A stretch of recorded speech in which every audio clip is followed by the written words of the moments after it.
Bismillahirrahmanirrahim. Assalamualaikum warahmatullahi wabarakatuh. Salam sejahtera untuk kita semua. Om Swastiastu, Namo Buddhaya, salam kebajikan, Sampurasun. Rahayu Sagung Dumadi. Semoga seluruh makhluk hidup di semesta ini, baik yang kelihatan maupun yang tidak kelihatan, di setiap ruang dan waktu, di semua tingkatan, senantiasa hidup berbahagia. Semoga kita semua terus menjadi manusia-manusia yang berkualitas.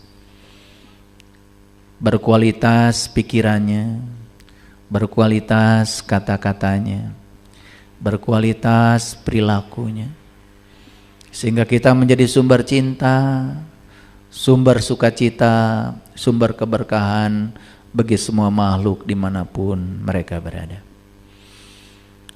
Mari kita berterima kasih atas hadiah kehidupan yang Allah berikan kepada kita hari ini. Hari ini kita masih diberikan pinjaman kehidupan.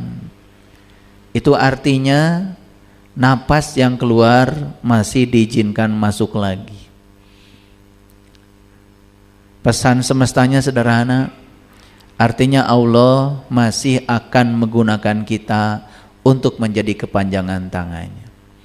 Masih akan menggunakan kita untuk menjadi wakilnya, menyampaikan cinta kasihnya pada seluruh makhluk di semesta ini. Oleh karena itu, mari kita puji Dia bersama-sama membaca hamdalah. Alhamdulillahi Rabbil Alamin. Mari kita awali kajian ini bersama-sama memohon ridho dan berkahnya, sekaligus memohon kecerdasan agar benih yang akan ditanamkan Allah pada kita di tempat ini hari ini bisa tumbuh subur di tempat yang tepat, sehingga ilmu ini menjadi ilmu yang bermanfaat, menjadi syafaat, menjadi penolong bagi kita semua. Buat apa banyak ilmu kalau ilmu itu hanya akan menjadi hijab antara kita dengan Allah? Buat apa banyak ilmu kalau ilmu itu hanya membuat kita jadi sombong, malah merendahkan pihak lain karena merasa diri kita sebagai orang yang berilmu. Semoga ilmu ini membawa kita pada kerendahan hati, menjadikan kita orang-orang yang selalu menebarkan rahmat bagi semesta. Oleh karena itu mari kita sapa asma Allah dengan kelembutan dan cinta seraya membaca basmalah. Bismillahirrahmanirrahim. Kesulitan itu ada apa tidak ada?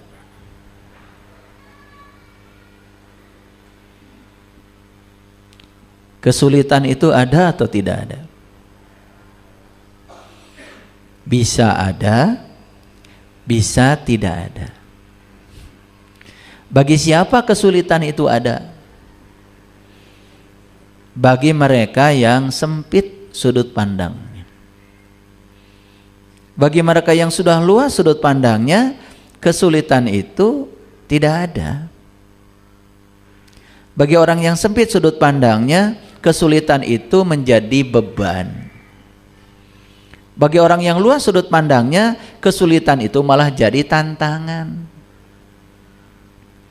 Coba orang yang sempit sudut pandangnya, lama dia pakai HP yang jadul, ada yang ngasih hadiah HP baru.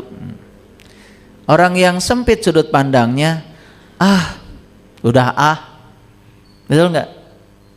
Saya itu kalau dikasih yang baru susah, nanti saya harus menyesuaikan lagi.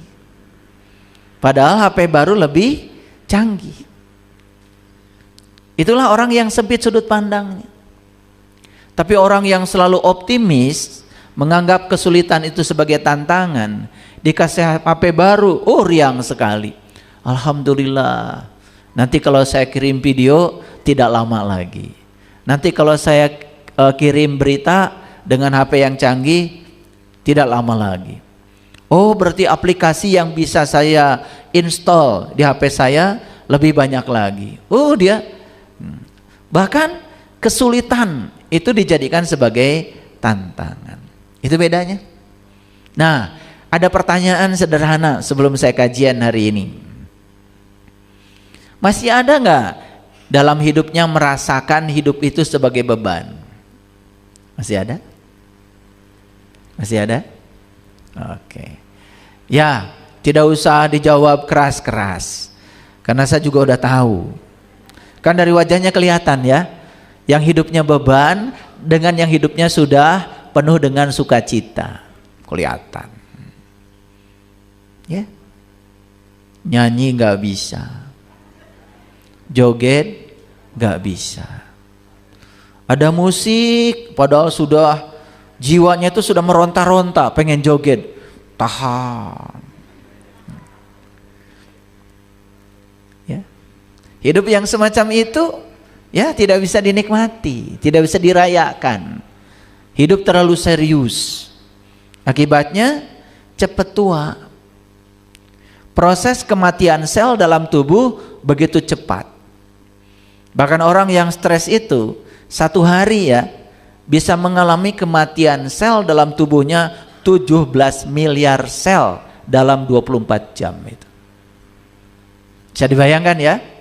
Kalau sel-selnya mati, berarti tubuh ini secara perlahan sudah mengalami kematian. Kematian lebih cepat. Akibat apa?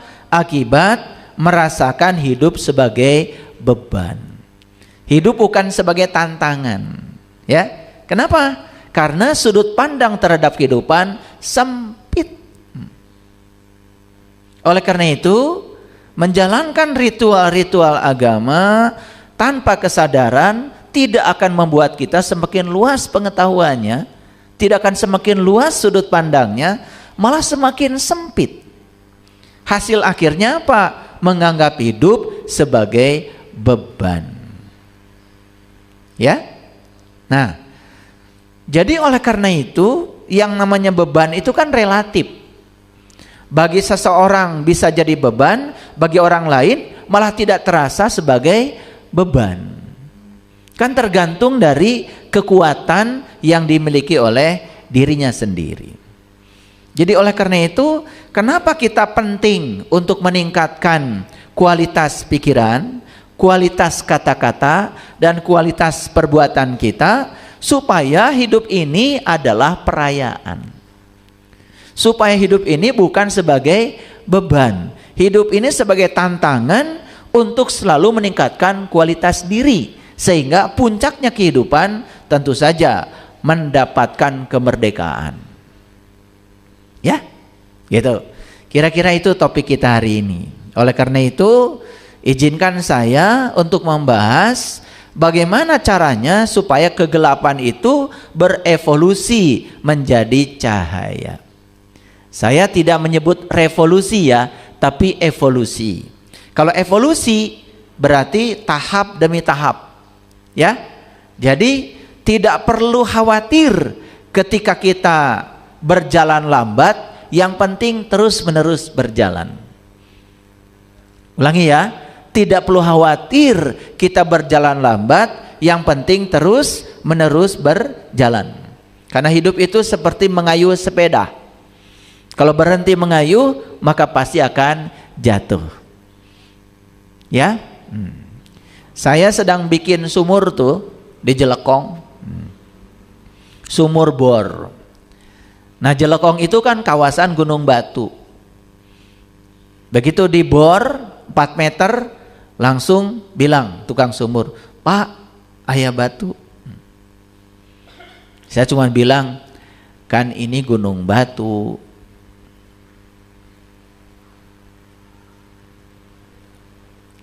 Terus saya bilang, "Mau pindah? Apa kalau pindah kamu punya jaminan di tempat baru itu tidak ada batu?" Terang, Pak. Karena tidak tahu, sudah cari alat berapapun harganya, saya beli, nggak apa-apa. Sudah, langsung saja, teruskan saja. Baru 7 meter, ketemu lagi sama saya, "Pak, ada batu lagi. Kan ini gunung batu, nggak apa-apa. Terus 9 meter ada batu, 14 meter ada batu. Belum ketemu air kan? Bayangkan ya, kalau kita ketemu batu berhenti, pindah ke tempat lain. Ketemu batu lagi berhenti, pindah ke tempat lain. Bisa jadi kita menghabiskan banyak uang, umur, betul nggak? Waktu dan air yang dicari tidak ketemu. Sebulan setengah akhirnya bikin sumur, dan sekarang air bening dari sumur itu sudah keluar. Sorak semuanya. Pada kedalaman 40 meter. Padahal di kedalaman 37 meter belum ketemu air, hampir saja ini tukang sumur berhenti. Nah, kita itu sering berhenti di saat kesuksesan hampir datang menjelang, karena kita tidak punya sudut pandang yang luas. Berbeda sedikit dengan pasangan, bukan diteruskan, malah berpikir cari yang baru. Sama seperti bikin sumur, mual angges-angges, gak akan beres-beres. Nah, ketika kita meninggalkan ya semua perjuangan kita yang lalu karena ada hambatan, apa yang terjadi? Kita tidak dapat apa-apa. Bayangkan ya, kalau si tukang sumur itu berhenti pada kedalaman 37 meter, padahal 3 meter lagi dia akan mendapatkan air. Kan dia juga tidak dapat bayaran dari saya. Betul nggak? Itulah gambaran kehidupan kita. Kita itu sering sekali berhenti di titik di mana yang kita cari hampir ketemu. Kadang-kadang kita sering berubah dengan apa kata orang tentang diri kita. Baru saja orang bilang ini itu, langsung sudah mundur, mengkerut. Kapan kita akan menjadi seorang pemberani kalau kita tidak berhadapan dengan situasi yang menakutkan? Karena keberanian itu hanya akan muncul kalau kita bisa melewati situasi yang menakutkan. Yang penakut selamanya akan penakut. Makanya saya sering mengatakan, hanya orang yang berani tersesat yang tidak akan tersesat dalam hidup ini. Coba yang takut tersesat, kan nggak kemana-mana, diam saja di kamar, betul nggak? Merasa paling benar, lalu tidak mau mendengar pengetahuan baru dari orang lain, ya tersesat selamanya. Coba kalau keluar dari kamar, nggak apa-apa tersesat, kan bisa nanya orang, betul nggak? Yang penting keluar dari kamar. Tersesat itu hanya terjadi apabila kita keluar dari kamar, betul nggak? Kalau diam di kamar kan tidak pernah mengatakan kita tersesat, tapi selamanya tersesat. Hanya yang berani tersesat yang tidak akan pernah tersesat. Itulah pentingnya keberanian. Ya, oke. Saya tahu ya, nggak usah ditanya.